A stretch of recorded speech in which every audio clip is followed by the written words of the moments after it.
Good morning, evening, afternoon, ladies and gentlemen, whatever time you're tuning in the program called What's Going on allpointstv.com.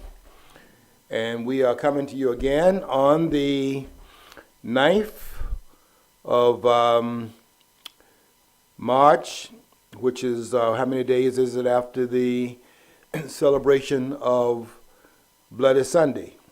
Which would have been on the 7th of March of 1965. And if you're not aware of the celebration they had this past weekend, then you're living under a rock, because that's all we saw on TV and that's what's in the news. The commemoration of Democrats going down to hide what they did, trying to act like they didn't do it. That's, I use this very crass analogy, but you've been in a group where somebody passes gas, Yeah. and the other one goes, "Who did that?" Right. It's probably the one did it, right? They're going on about, these people are so evil and so disgusting. It's your party. Well, that was a long time ago. Yeah. John, you know what that reminds me of? That reminds me of this book written by Bowden, I think his name was Jim Bowden, who was a pitcher for the New York Yankees. He tells a story about someone having told in-house secrets, clubhouse secrets, to the media. And he tells about Elson Howard, who was a catcher of the team, who was saying, who would have done such a thing? Who would have gone to the media and talked about what we talk about in the clubhouse and blah, blah, blah. Only to find out later that the person who had in fact done it was Elson Howard. So what we had this weekend was nothing other than the Democratic Party and the standing bearers today standing in the gap, trying to hide the fact that the problem that the civil rights movement was facing in the South was in fact the problem posed by members of the Democratic Party. And they went down there and just made a mockery of the event that took place 50 years ago, March 7th of 1965. You probably recall from your history books that this was where, and it's a background to it that nobody talked about in terms of how that event had actually transpired. I mean, everybody knows they went to the bridge and what happened once they arrived there, because the Democratic governor at that time, George Wallace, had sent his goon squad down there to Selma, sent them into Selma to stop that advancement using Jim Clark, who was the Dallas County Sheriff, and the stormtroopers. You can call them, I call them stormtroopers. The state troopers were sent there as a Maginot line standing between the demonstrators coming out of this church, and the state troopers were standing there between the demonstrators going to the bridge, and they were standing between the bridge and the demonstrators, and they were telling them they would not be allowed to pass. And they had what I call the Maginot Line. You know, the Maginot Line was really the one that was used on, the French used it to try to block the Germans from advancing into France, because they know once they arrive there, they're going to throw their hands up in the air and surrender. But the Maginot Line, I'm taking that from France, who had, put concrete and a lot of different barriers there, trying to block, if there was a war that broke out, they blocked the Germans from coming in, because they knew once they got there that they're going to surrender. But this line was one where the state troopers had been ordered to stand there and not let those demonstrators march, because what the intent was to go across the Edmund Pettus Bridge, and they were going to start the 50-mile trek from Selma to Montgomery, the capital of Alabama. And they were going to be prevented from doing that, because there would be a camera feed that plays around the nation, and we can see what's happening in Alabama, where people are not allowed to exercise their constitutional rights to vote, which they had that right ever since 1870. And really had it reinforced. Nobody's heard about this because it was done under Republicans, so the Democrats not going to certainly talk about it.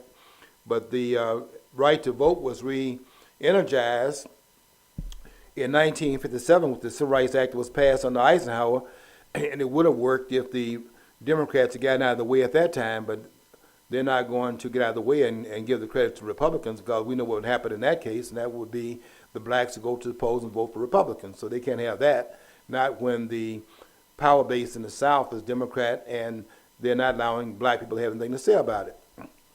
And so how do you get black people to vote if you know they're going to vote against you? How do you mend that? And we'll see how that played out after 1965. But at this point, blacks are not voting in any large numbers in southern states by the jury segregation designs in place, Jim Crow practices and laws in the books. And that was what King was actually fighting against in the South. But what's been covered up and was covered up again this weekend is they claimed that they were there to memorialize the event and commemorate the fact that they had this event take place on March 7th, 1965, where demonstrators were in fact turned back, beaten as a matter of fact, on a Sunday called Bloody Sunday in history because of the rampage that went on there by those who were in power at that time in the South. I was I was noticing I was noticing this weekend that none of the persons that went down there, you know, Obama was down there and they had John Lewis there and some of the others, all of them were involved in a charade. I noticed they didn't call anybody's name out. They didn't mention anybody's name that was causing the storm troopers to stand there, the state troopers to stand there and block their advancement toward that bridge, because that bridge would have been the bridge that they went over to Highway 80, and they would have been there for a walk-in, taking about, 3 days, 4 days, 5 days to get there. If they marched 8 to 10 miles a day, how many days would it take to get to 50 miles to Montgomery? And they didn't call any of the person's names out that would have identified who were these people. I mean, I didn't hear Wallace's name. I didn't hear Dallas County Sheriff Jim Clark's name. I didn't hear any of the names of the people that were there. And that was by design. Because if you call the names out, those who were not born during that time period and have not studied the civil rights movement would have heard names called, and it might have energized some people and pricked their interest and have them go back to the history books, maybe to the internet, and look these people up. I mean, look up Alabama's Governor George Wallace, and look up Jim Clark, and find out what these persons were Democrats. And I noticed when they went in there, John Lewis and Barack Obama and all the rest of the person down there running this charade on the American people, want to make the American people believe the problem was them and not Democrats, and didn't call their names out by design, because if we call these names out, we can go and see these aren't Republicans. And they were not going to let that get out. So that was a cover-up that went on there.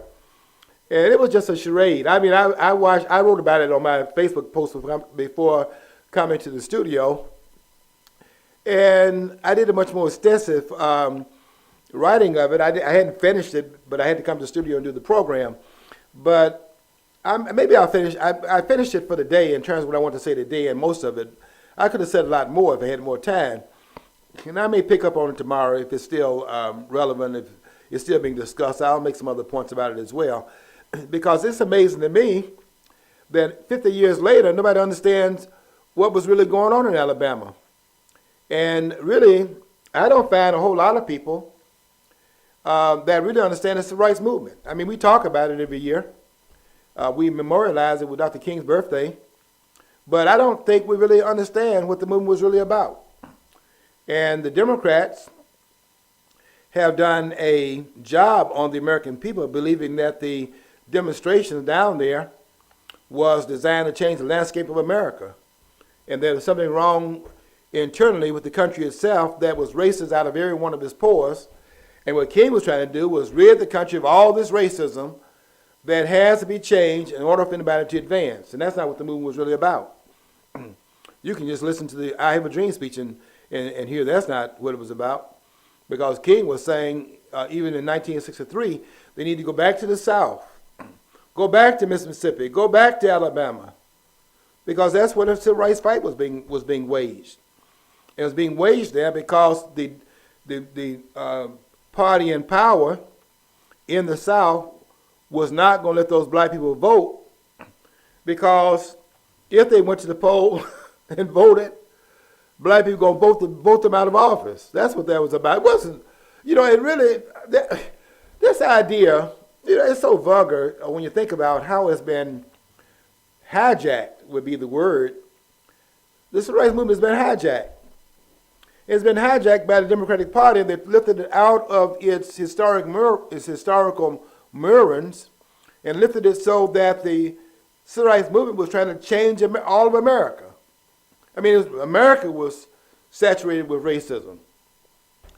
And that's what they want to come away with going back to Selma. The Democrats up there speaking on the program got Obama as a guest speaker. And they're telling us that we've come this far. You know what the next part of it is going to be? It always is the caveat. The caveat is we've come this far and we have this much further to go. Okay, go where? Where has anybody asked these people where are we going? And why are we going there? To do what once we arrive?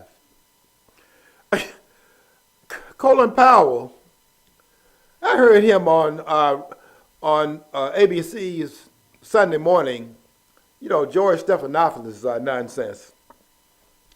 And they brought Colin Powell on there, and his whole thing was there's still darkness in the Republican Party.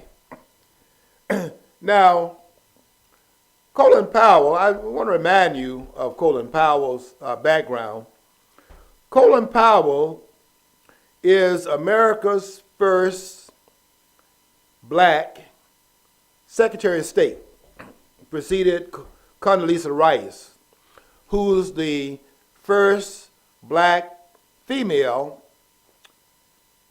Secretary of State, and both black Secretaries of State, which is 4 heartbeats away from the president. The two blacks have occupied that position, have been appointed by Republicans who can't count on more than 10% of black votes. And they did it out of principle and not because of being supported by black voters. But the black voters in the Democratic Party that can count upon blacks voting 90 to 95% for Democrats have yet to appoint someone in the highest cabinet post that a president can appoint a person to. There's no higher cabinet post than the Secretary of State. And the two blacks that have been in that post have been appointed by Republicans, Colin Powell being the first of the two. Now this guy is on ABC's Sunday morning program talking to George Stephanopoulos. So we know what that conversation can be about and why they brought him on there. And he's talking to the American people about the darkness inside of the Republican Party. Because Colin Powell is a Drino. You've heard I created the word. You heard of the rhino? Okay, well, Colin Powell is a Drino, or a Drino, whichever way you want to pronounce it. D-R-I-N-O. I made the term up. You won't find it anywhere, but you know what rhinos are. Republicans in name only. Okay, well, Colin Powell is a Drino. He's a Democrat who is trying to act like he's a rhino. That is, he's a Democrat in the Republican Party who is worse than a Republican in name only. He's a Democrat in the party, hiding out.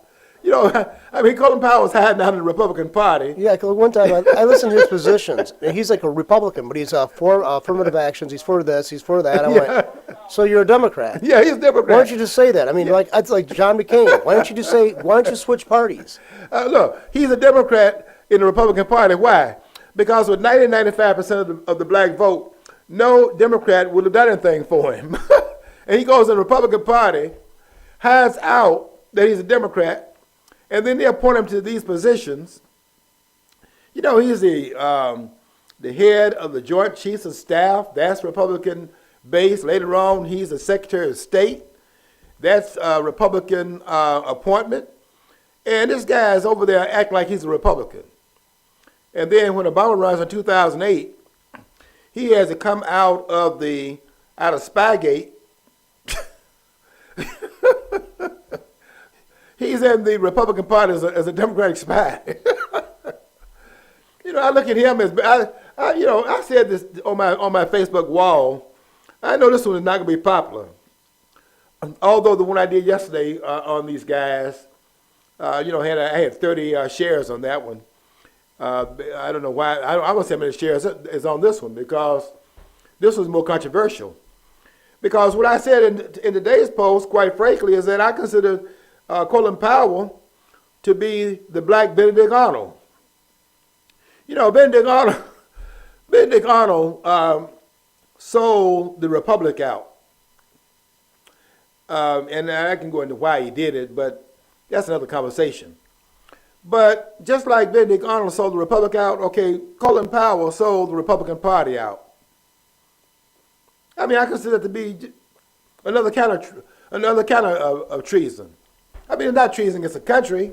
Benedict Arnold has that, to himself. But Colin Powell is involved in another kind of suborning the authority of the country in the sense that he went into a party and hid out who he was and what he represented, his values and all of that, and we now see what he stands for. He's up there yesterday up here talking about the Republican Party, and he was saying how they have this invisible, they're this party that's hiding all this baggage of the GOP, and saying you don't have to be a Republican to be that way, but that's who he named. He didn't name any Democrats.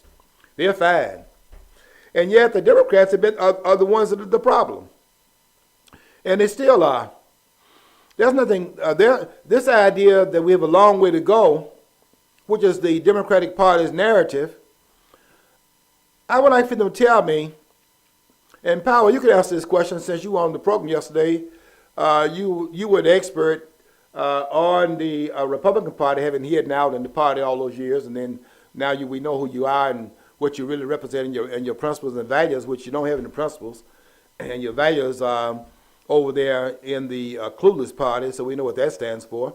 But maybe you can tell us, since you're all-knowing, omniscient, omnipresent, you're in both the Democratic Party and the Republican Party, so you're omnipresent, you're in both parties. Maybe you can tell us now, where are we as a nation supposed to go? And I just want to find out from some of these people that's always up here making these outlandish comments that America has, you know how they do it. They say, we've come a long way. And you know what the next part is going to be? The next sentence is like a conjunctive, sentence. They got connected with and or but. We come a long way, but we have so far to go. Okay, fine. Okay, I have to ask a question here because this question has been asked. Where are we going?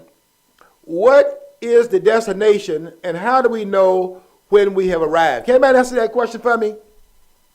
Can Powell, can you answer that question? Where are we going? And when do we know when we get there? Now, America has to change. Okay, fine. Do you know of anyone else on the planet, and I'll make this a very large question here, I want to include like everybody. Do you know anybody else that liberals are asking the change, except the people to change here? Do the Arabs need to change? Let's raise that question. Do the Arabs need to change? Because I can tell you right now, from my own experience and also from my reading, and having talked to the number one novelist in the Arab world, Nawal el-Saadawi, I've had lunch with her a couple of times, sat in a seminar with her, and she's the number one novelist in the Arab world. Nobody has sold more novels than she has sold, read her novels, and asked her about them in a seminar. Because when I was reading her novels, I saw in her earlier writings this racism jumping off the page, and I had to ask her about that in one of the sessions. I think that was a 2-week seminar. And I asked her, I said, Nawal, I've noticed in your writings, her writings going back to, I think, the 70s. And I was asking her about her writing before this Enlightenment period that she's now in, where she's now more accusatory of the Arab culture than she was at that time. And of course, she's a pariah now in Egypt, and had invited us as part of the university staff to come over there and take part in a workshop she wanted to do under the umbrella of the university here, which that's not going to happen because of the security problems that they have in Egypt at this point. But that was one of the things she had wanted to have the seminar to lend itself to. After the seminar was over, we were then extended into having that now placed as a galvanizing force to then bring about a conversation in Egypt itself. And the university was going to be in the standard bearer of pushing that forward over here to bring that attention to that over there. That fell through because of the problems that we now see in Egypt after the Muslim Brotherhood was installed, and after Obama overthrew Mubarak, and then when the Muslim Brotherhood was overthrown by the military, with the support of the masses of the people who never wanted the Muslim Brotherhood installed in power in the first place. So the military threw them out of power. But it's too much uncertainty in the environment right now, so we couldn't buy into it. But I asked her in that seminar, I said, Nawal, reading your novels, I've just noticed in the earlier part of your writings how this racism in your novels jump off the page. And her answer to me was, first of all, to acknowledge that was true, and then to say that Arab culture is so racist. These are her words. And I can tell you about some experiences I've had in places where I've seen Arabs operating in Africa. And I can refer you to a page. I don't think you'll read the whole book, but I'll give you a page of a book you can go and read and see what one of the persons from Ghana said about it, and that is George Ayete, who has a book called Africa Unchained. It's a very important book. One of, how many books has he written that are major books that he wrote? 1, 2, 3, 4. 4 major books that George Ayete has written. He's written some other things, but there are 4 major books he's put out that would be his major works that you would be well to read them. One of which is certainly the book called Africa Unchained. The other one that's also important, well, all of them are important. Africa Betrayed is also important. Africa in Chaos is important, as is the book called Indigenous African Institutions. Indigenous African Institutions, another one of his major works. But in Africa Unchained, I can give you a page number. You can go and read what he has to say about the Arabs in terms of the slave trade, which still is going on in Africa as we speak. And that's page 105 of Ayete's book. And if it's not on that page, I'll treat you to dinner for a year you will not be eating at my expense. I can tell you that now. So don't even go there. But that you go read what he says about it.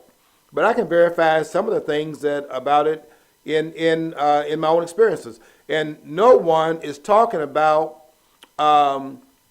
any, as Colin Powell was saying yesterday, changing the hearts and minds of the American people. That's what he was saying.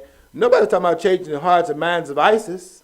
Like, when you talk about the Arab slave trade and Arabs and the racism there, somebody I was going to send it to you on Facebook. Somebody posted this thing. It's a history of blacks in Africa and their dealings with the Arab Middle East, the Middle Eastern Arabs, and the word for slave, I guess, and the word for black in Arabic. I got to check this out because I did take Arabic, but I can't remember the name of it. But it's supposed to be one and the same word. Yeah. The word for black and the word for slave is the same word.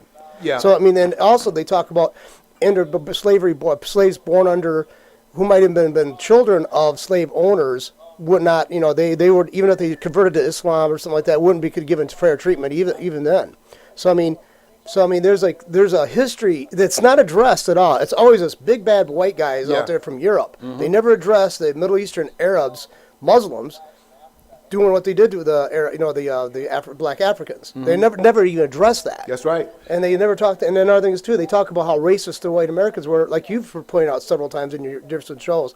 There is no Eastern European people who were formerly brought into slavery into the Middle East. Their offspring don't exist. They're eradicated because it was so brutal of a form of slavery. And it's so they keep on talking about slavery as this white guys only club. And it was like, well, the Arabs of the Arab Middle Eastern people they look white, but are they really white? And I was thinking, why aren't they? If they're not, how come we're pillared, but they're not? That's right. How come we're pillared all the time? And slavery's still going on in the Arab Muslim world. And no words and nothing is said about it. John, that word that you were trying to think of, I can't think of it either at this point, but I do know what the page it's on. It is alluded to, and I'll give the viewers another page. And if it's not on this page, you get another dinner for a year, but it will be on this page. And that is Bridget Gabriel's book. She has two major books out. One is Because They Hate. That was her first of the two. And then the more recent book, which is the one that I think, if of the two, if I had a choice between which one should be read, I think the one They Must Be Stopped has been read. In that book, They Must Be Stopped, go to page 93. She gives the word in Arabic, and I'm not thinking of the term right now. It doesn't come up. I know what page it's on. It's on page 93 of the book, that They Must Be Stopped. And she talks about how the term for slave, it just almost came to me, starts with B, Betty, I'll think of it later. But anyway, that term, the term for black and the word for slave in Arabic is the same term. And that tells you something. It also is where Bridget Gabriel is raising a question on page 93. It's called Abd, A-B-D, Abd, ABD, according to this. That's right, abed, yeah. Okay, yep, they're sort of often used and they're so common. It's synonymous with black or slave. That's right. They're interchangeable. Yeah, that's on that page 93. If it's not on that page, then everybody gets dinner. This is the whole world. I'm gonna do some healing here. Jews and Gentiles, Protestants, all of y'all invited to dinner. Be the last supper before Iran get the bomb and blow everybody up. But abed, that's exactly the term. I was trying to think of it. I know it's on page 93, but I couldn't think of it. I know it was a B in there. It's A-B-E-D, abed. And that term in Arabic is also synonymous with the term slave, because black and slave is a term that means black. It's synonymous with the word slave because in the Arab world, slavery is synonymous with blacks, because they were the ones on the outside of Africa that ran the slave trade in Africa as an outsider. Of course, slavery was also always an intravenous type of trade, where groups were internally trading each other based upon which group was most vulnerable. You know, whichever group was vulnerable, that's the one that was enslaved. So it wasn't based upon racial types in terms of it being practiced wherever you were, wherever it was contiguous to your own territory. And if they didn't have an army that could stop your army, then okay, that's what would be the fate. After the army excised, you know, the heads of the military, then the persons that were under the military that the military was protecting would have been brought into captivity. There's an article here too. If you, I'll see if I can send you the link to it from the Guardian. I think that's a British magazine or something like It that. is, mhm. The word it's about this. The word Arabic for slave was often used in our household. I think the writer is he's from Sudan. His family's from Sudan.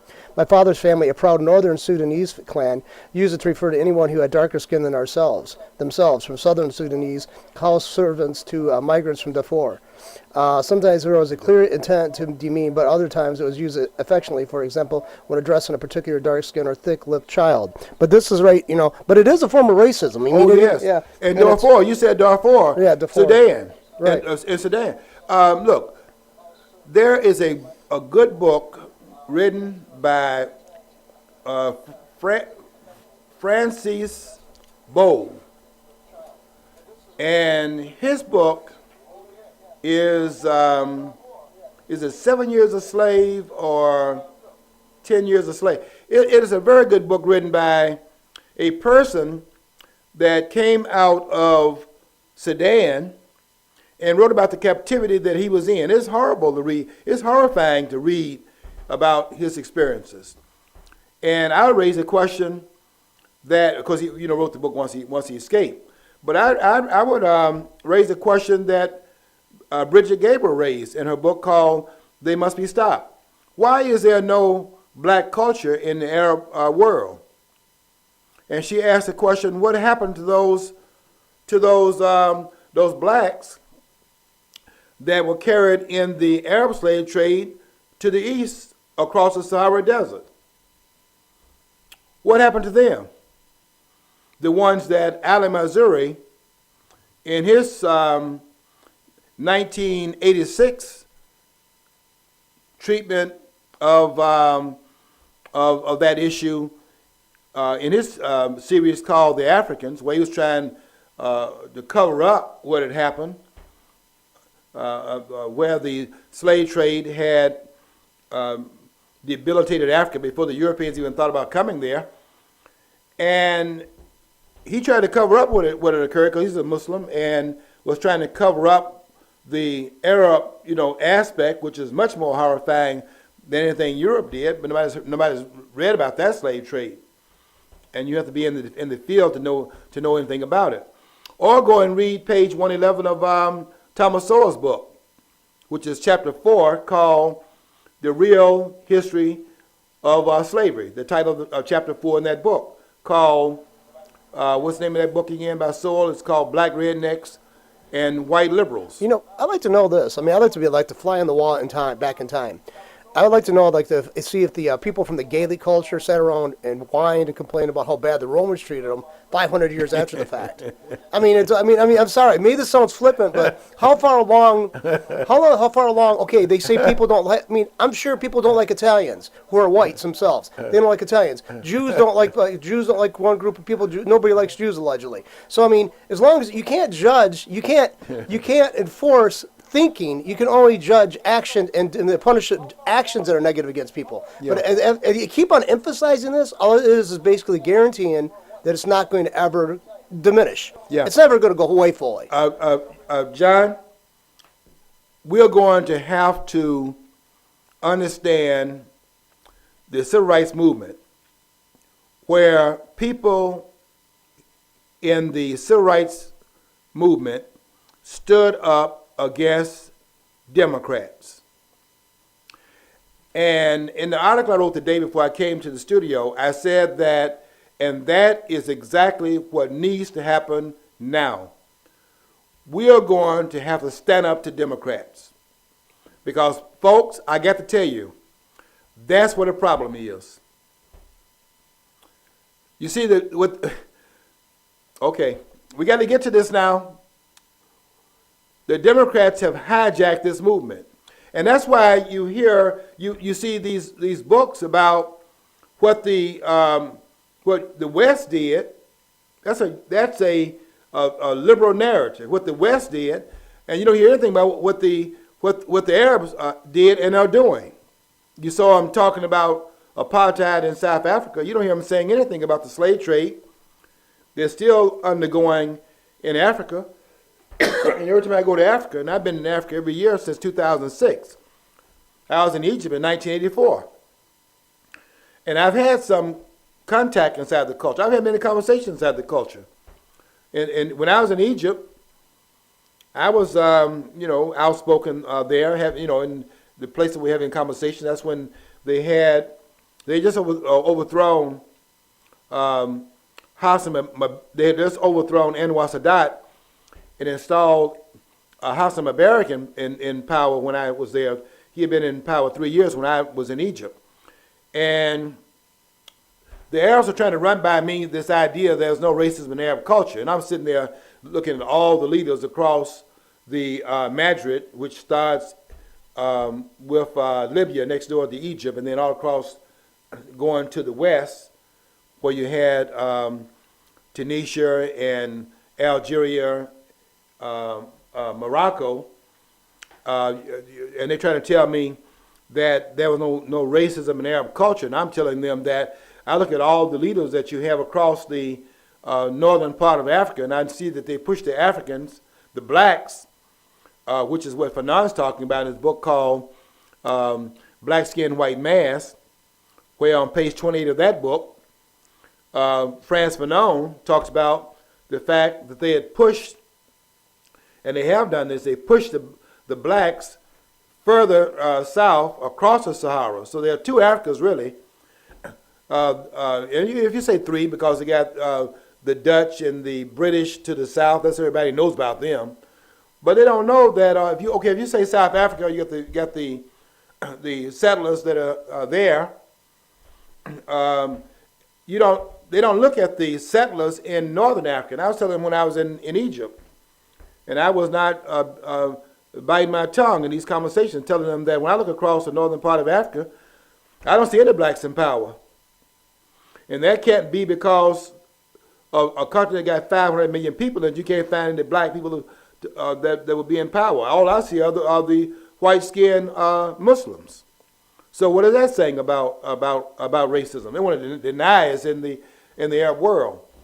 And of course the blacks over here wanted to deny it because Malcolm came back confused from Mecca, went doing the Hajj, which is why he has the name El Hajj Malik El Shabazz. The Hajj meaning they took the pilgrimage. So anybody that goes to pilgrimage takes on the name El Haji.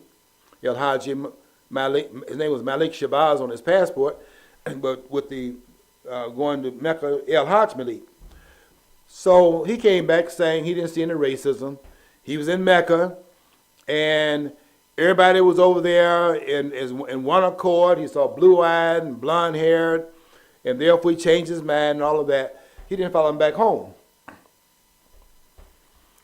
Everybody can go away from home where there's no power issues involved. You could have gone away from Alabama and found George Wallace would have been palatable. He didn't. And George Wallace didn't believe in any of that stuff he was talking about. That was all politics. And everybody's gotten confused thinking that this is about racism. This is not about racism. This is about political power. I wrote some of that on my wall. I was trying to show that this is not about racism. This is about politicians using race for political empowerment. And if you want to know how that works out today, you think it was about racism? Look at George Wallace, Jim Clark, and Bull Connor today in blackface, and look right in the face of Al Sharpton, who has gone on a diet and now has his head bigger than his stomach. That's a change. But he's not going to change what he's doing because that's the road to power that he's chosen. But it's no different than what Wallace was doing. You're talking about racism. This is politics. And these are politicians using race for political empowerment. Wallace didn't believe in any of that stuff, and Al Sharpton doesn't believe in the stuff he's talking about. These people are Democrats. And now that they have gotten black people to get off they allow black people to vote as soon as they figured out how to get black people empowered to vote if they voted for Democrats, and they figured out how to do it. Have a Democratic president sign the bill into law, and the black folks won't see that when it was passed, so they could sign it. Republicans signed it in the House and Senate, and then sent it to the president. A larger percentage of Republicans voted for the bill, as they have all the other bills that were signed into law, including the 13th, 14th, and 15th Amendments. All that's Republican. But what would you do if you are in power in the South and blacks have been held down and then they're allowed to vote? Who are they going to go to the polls and vote for? They're going to go and vote those persons like Wallace and Clark and Bull Connor out of power. This idea that it's about racism is a misconception of this movement. They're trying, if it's about hearts and minds, as Colin Powell said yesterday, and of course nobody wants to change the hearts and minds of Arabs. Their hearts and minds are fine, but what's wrong with ISIS then?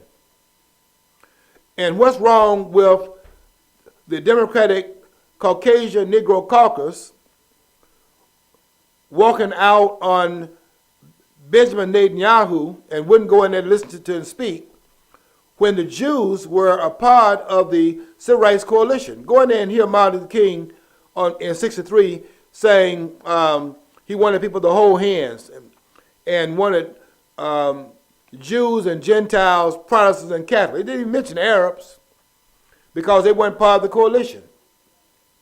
And then you have these Negroes who call themselves members of the black congressional caucus. There's not a black person in there. Well, complexion-wise, yes. But if you think they're representing black people, go to their districts and see what kind of representation we're talking about. They're just holding black people in check and hold them where blacks will be held in check to go and vote for Democrats, in which they belong to a particular party. These people have no character, as can be seen by the fact that the Democratic Party was the one over there beating on John Lewis. And ask John Lewis what party is he a part of. It was a charade down there. And Maxine Waters and all the rest of those persons, John Lewis included, who wouldn't go to the hearing Benjamin Netanyahu, a travesty. A curse placed upon the Civil Rights movement because they were one part of the coalition.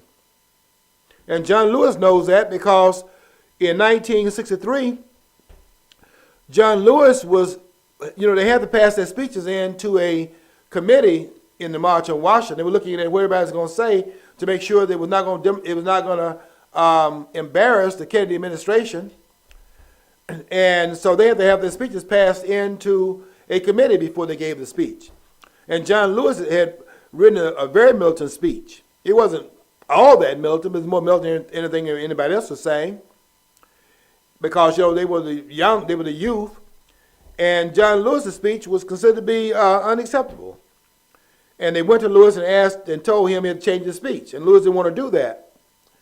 And they went in there and they sent Asa Philip Randolph in there, who was the organizer of the march, and he went and made an appeal to John Lewis and said, told Lewis he had been planning this for 22 years, ever since 1941, and said to Lewis that this is the time that he had hoped to see in his lifetime before he died, and this is something he'd been fighting for as a civil rights leader that goes way back to, even went back to World War I. Didn't have all the right positions, but he was back there as a figure trying to bring about some changes and things like that, and had this revered, esteemed position in the civil rights movement as a dean of the movement. That's why they had him as the MC of the movement, of the March on Washington. And he appealed to lose a change in speech. And as all the other speakers are up there speaking, and Mahalia Jackson up there singing, and some other singers up there, what's that one lady named, the one that sang "No More Genocide" in my name? She was a folk singer, you know her better than I do. And while they were up there singing, you could hear the typewriter in the background. I mean, you can't hear it, but it's in the background. And that's John Lewis. They're retyping some of his speech. So he was there in Washington, heard Martin say the Jews and the Gentiles, but he walks out on Benjamin Netanyahu. You know why? Because these guys have turned their backs on the civil rights movement. They're talking about it, but they're turning their backs on it. If they're not turning their backs on it, how do you explain them being a part of the Democratic Party? Every last one of these people is in the Democratic Party. Let me do a parallel here. Let me do a contrast here. How many of you will ever expect to see a Jew in George Lincoln Rockwell's party? You know George Lincoln Rockwell, the Nazi party. You're not going to see it. Because this guy was identified with a group. He wasn't in Germany, but he's identified with having some allegiance to a group that gassed Jews during World War II. They're not going to join that party because they have too much of their suffering of their people inside of them. Talk to them when they are 7, 8 years old. So embedded in their consciousness is that they will never join that. Never again will they have that. And they're all on guard against the kind of people that talk that way. Well, look at them now. The Democratic Party was a party that was an obstructionist party. The party of the Ku Klux Klan, the party of slavery, the party of Jim Crow, the party of the jury segregation, all of that in 9 yards, and the one keeping black folks away from the polls.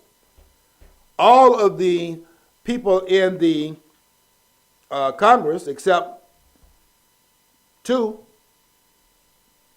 exceptions, Mia Love and Scott down there in South Carolina. Mia Love in Utah, and Scott in South Carolina, who's a senator.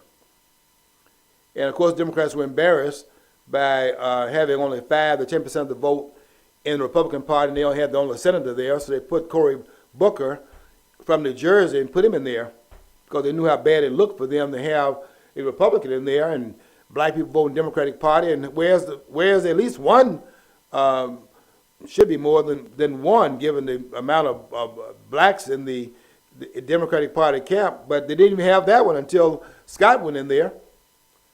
And now we got Cory Booker from New Jersey, who is the Democratic senator. And all of the Democrats are part of the Congressional Black Caucus. You go in there and you're a Republican, they don't want to see you in there. Because the Democratic Black Caucus is an arm of the Democratic Party. They call themselves the Congressional Black Caucus. It's just an arm of the Democratic Party. And how do you explain that, given the obstinance that black people had from the Democratic Party? Well, they sold out. That's what that is about. And the Democratic Party is not using them. They're making themselves part of the collaboration in holding the community in check in a different way. That's what they're doing now. And nothing has changed other than the tactics. The strategy is the same, but the tactics are different. And you do it a different way. So you have to understand how that plays out today in terms of how they do it now as opposed to how they did it in the past. I was saying in my post, because I'm trying to explain this movement, because I am convinced that no one has written clearly about the civil rights movement. I know they think they have written clearly about it, but I don't think anybody's actually written about the civil rights movement, because there is this fantasy that it was to transform America. That's what John Lewis is doing down there Saturday. They had John Lewis to introduce Barack Obama, who spoke at the ceremony. And the idea was that, what John Lewis said, was that he never thought in his wildest dreams, when he was going across the Edmund Pettus Bridge, which was the Bloody Sunday, that he would one day be introducing a black president. And he was all broken up about that, never thought he would see it. And here it was, that they were standing at the Edmund Pettus Bridge, and there was Obama. And that had been brought about by the civil rights movement. Nothing but mockery. Nothing but absolute mockery. Number one, Obama didn't carry the states where the civil rights movement was. Go look at the map. When you get a chance, go look at the map of the voting, of the electoral map in 2008. And look and see where the Confederate states were. And then see where the former Confederate states voted in 2008. You had Florida voted Democrat. You had Virginia voted Democrat. And there were 11 states that were there. I think North Carolina voted Democrat. But the civil rights movement was pretty much housed in Alabama, right down in Alabama. That's what King was saying in 1963. And in Alabama, a lot of it was in Mississippi. And those states did not vote for Obama, not because of racism, but because the South at this time had turned the Democrats out and had turned to be turned into Republicans. And in fact, there are no Democrats from the South, let me get this straight, no white Democrats in the South in the Congress right now. None. Landrieu was the last one in Louisiana. They threw him out. The Republicans threw him out. And so it's misdirection is what I'm saying, because the civil rights movement does not explain Obama's presidency. And I dare anybody to come and say otherwise. You're talking, that's hot air. And that was a charade they had down there in Alabama. Total charade. It was a cover-up, because the civil rights movement was aimed at the Democratic Party. They're part of obstruction of black people's rights in the South. And they were the ones keeping black people from the polls. And that's why none of their names were mentioned this past weekend. They didn't call George Wallace's name out. They didn't call Jim Clark's name out. They didn't call Bull Connor's name out. They didn't call any of the names out, because if they called the names out, people go and check behind them and find who they were. And they find out those were Democrats. So it was a cover-up. And the assumption was the movement caused this black president. That's not true at all. What really explains Obama being president is that the fundamental fairness of the American people explains it. You don't have to transform America. You have to understand America is flawed just like any other country is flawed. You're not trying to change anybody else on the planet. Colin Powell was saying, we have so far to go, and we haven't gotten there yet. We have so far to go. Where are we going? And why is it that nobody else is going there? They ain't going nowhere in the Arab world. They ain't going nowhere in anybody else going nowhere in Africa. And they ain't going nowhere in Europe, except to Islam. Because Europe is already lost, according to the book written by Mark Stein, the book called America Alone, The End of the World as We Know It, the subheading of the book. And so nobody's asking about any other countries changing, but America got to change. I want to know why. What we got to do, and I call for this in my post today, what we got to do is stand up today, listen carefully, in the name of those who stood at that bridge on March the 7th of 1965, and they stood up to stand down those Democrats. That's why they're there.